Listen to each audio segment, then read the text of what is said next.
Hey everyone, I am here to pull a few cards for you today and see what we've got going on in the collective. Someone's stalking your socials right out the gate, okay? They may have ghosted you or blocked you, given you the silent treatment.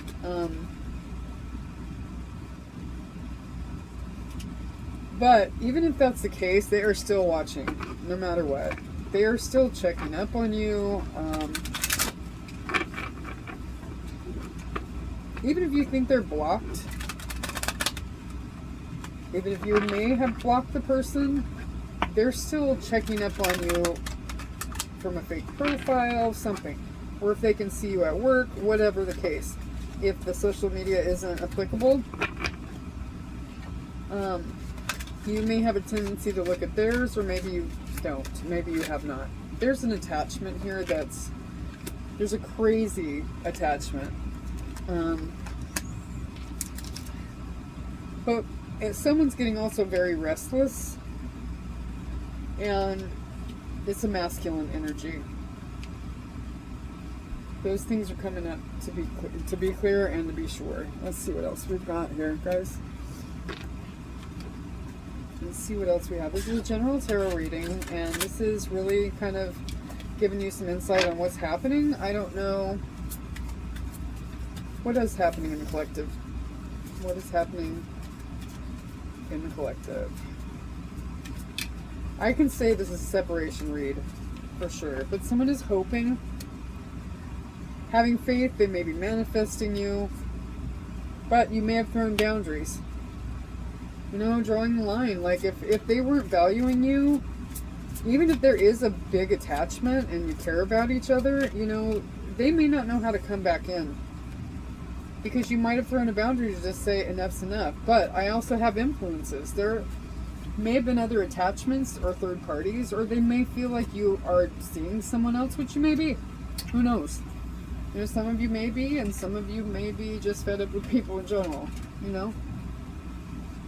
So, I feel like with your boundaries thrown, maybe they were in, you know, there was a third party that kept you, or they had some form of an attachment or an addiction, I want to even say, because third parties can be more than just people. People, places, things, anything that could get in the way of you being in either a relationship or, you know, whatever, being in union with your person. It could be belief system. We got the thinking man though. And I'm going to read the thinking man for you if I can find my glasses. That would be fantastic. Because the thinking man, you've got someone in their head. That much I can tell you. It's 46, which breaks down to a 1. You might be seeing 111 often. Let's see. What do we got? This card shows a man standing before an archway, gazing at a crystal in his hand. When that actually, this person could have been religious more than spiritual. Maybe you're more spiritual than religious. And this person may be wanting to investigate their spirituality rather than organized religion. You know, maybe they're very fascinated about how you believe, but it doesn't necessarily fall in line with how they were raised, if that makes sense. But this kind of leads me with the crystal in the man's hand. He's thinking about his spirituality and how this could fall in line, how you two could come together and it mesh, right? This person may be concerned about how other people will think about them. He is thoughtful and reflective, representing a potential presence of a teacher in your life now or about to arrive soon.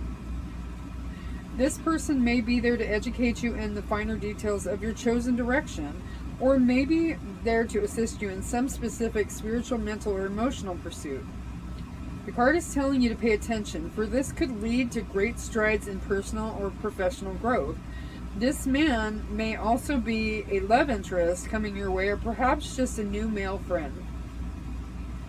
Be on the lookout for this guide in the physical world and be open to his information. Learn what you can, a new discipline, a technique, a course of study, or healing practice which could change your life forever. I'm feeling more along the lines of this being the person that you had to throw boundaries that's blocked, or that blocked you. Coming back in and really having a serious think tank session about how they can make this work, because they want this with you. I'm going to pull a couple more of that. They have a great attachment to you, but whether it's a healthy attachment or not is questionable. Because if you had to throw boundaries, chances are very good that they may not have been the best. Be aware of codependency. There we go. There we go. Right there. Absolutely. Separation, the time apart from your partners on the horizons. Like I was just saying, this rest and rejuvenation, this person, the blocked, silent treatment, yeah, that confirms. This is a separation reading. But with this rest and rejuvenation in reverse, they're either going stir crazy trying to figure out how to come back in because they feel like you've either moved on or you're just done with the boundaries that you may have had to throw.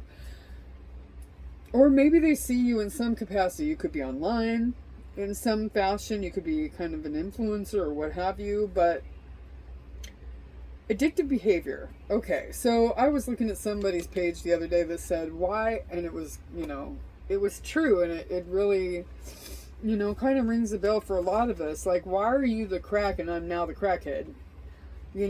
Not being disrespectful. I'm in recovery, and that's no dig to anybody who's had an addiction to crack, okay? At all, because I've had my addictions and I've overcome them.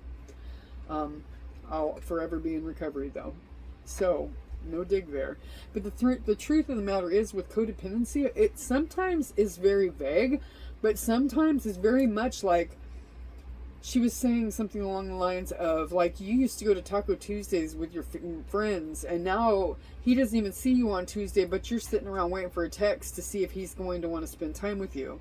So some of you may have very well been experiencing a person in your life that breadcrumbed you. And that you sat and you just fiend over this person and really wanted to hear about them. And they could be seeing you, if they can see you online or at work, whatever.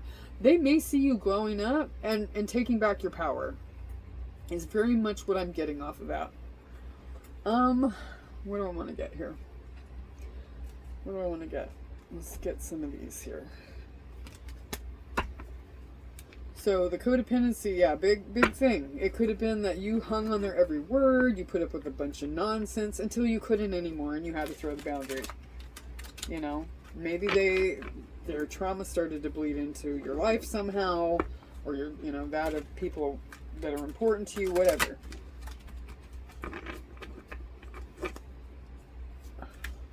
What else do we need to know here? Self-sabotage. They could have very much had.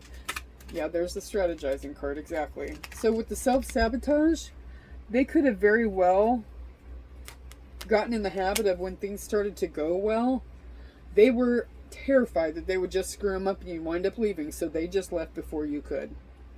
But, with the thinking, they're also strategizing, trying to come back and bring you an offer that you can't resist.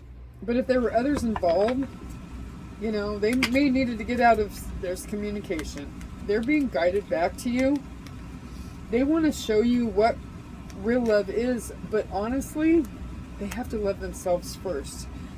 You were their muse. With this here, with this butterfly being over her mouth, this is introverted. I know I don't say this enough, but I truly love you. Perhaps this person never disclosed how they truly felt about you, or if they did, not to the extent that they truly feel. They may have very, very deep feelings for you, but they didn't come correct with those. Like they weren't super clear about how they were truly feeling. But honestly, it says you were my muse, my inspiration to create. You ignite my soul. You could have been the catalyst to really allow this person to go in and look at themselves. And as they relate to situations, as they relate to situations, and they're the common denominator over and over and over again in failed relationships. Like, they could have a tendency to run, but with you it's different, because they see something deeper and meaningful, and they could see forever with you. You could have seen them in a way that other people never saw them. They felt seen, heard, and understood. But to be seen, heard, and understood when you're used to wearing a mask, and the mask starts to slip and your real self starts to come out, this person has created a persona over a number of years to please others and to build their own ego. But around you, I feel like it was different, because you could see to the very core of that person. They could have been very selfish, though, and very self-invested. But this is how they learned that they had to get attention. They had to basically demand it and think about self instead of thinking about others. And I think, and I'm feeling really solidly like, they're not at the core of things a bad person, but they may have done things that were funky. They were not good. They were not great to you. Let's see. But I feel like with this communication, strategizing, be aware of the self-sabotage, because the thing about it is, if in the silence and absence they have not done any of the necessary work to overcome the self-sabotage habits that they have, you're just going to experience more cycles, hot, cold, hot, cold, hot, cold, in and out, in and out. So when they, inevitably, they're going to come back in with communication, and you may want to hear from this person, but you really have to be very careful that, number one, you don't fall back into the codependency that you may have experienced in the past. Continue on your life. Continue on the path that you've gone down. Continue with your healing. Continue with your mission, whatever that is. Even if you allow this person to come back in and communicate with you, you need to be very, very aware of the red flags. And if you can think all you want, that's great. And awareness is the very first step, but it's not the last step. And it is not, by any stretch of the imagination, doing the healing. Thinking about doing the healing and doing the healing are two very, very different things. Very different things. It's one thing if your person has never in the past said, I'm gonna do this, I'm gonna work on this, and they commit to doing it. If they come in a whole different energy, great. That is absolutely beautiful. Because in this world, we are not able to fix anyone. We're only here to fix ourselves. Period and dot. Us alone.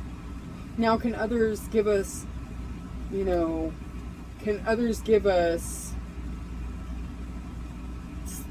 kind words of advice, and or, some of us, like, I'm in school to become a hypnotherapist. Can I offer someone forms of healing in that regard? Yes, because I'll be certified to do that. In those ways, yes, I can be helpful. But can I fix you? Absolutely not. Because here's the thing. My clients can come in, they can pay, they can make the appointment, and then never show up. Are they ever going to get anything out of that hypnotherapy session? Absolutely not. Because why? Because they didn't invest anything but some money into it. They ran from it because that would really, it would cause them to have to look at things that are painful. But you know what, that procrastination, if you look at it, and I have a meditation on my channel, go check it out. Go check it out, because the thing is, the meditation itself will show you what it is to walk the same path that you're currently walking for 5, 10, and it's powerful. So I challenge anybody that's going through anything, go there, go to my channel, and find the meditation. And I'm going to create a new playlist. I'll put it under meditation. I'll put it in there. But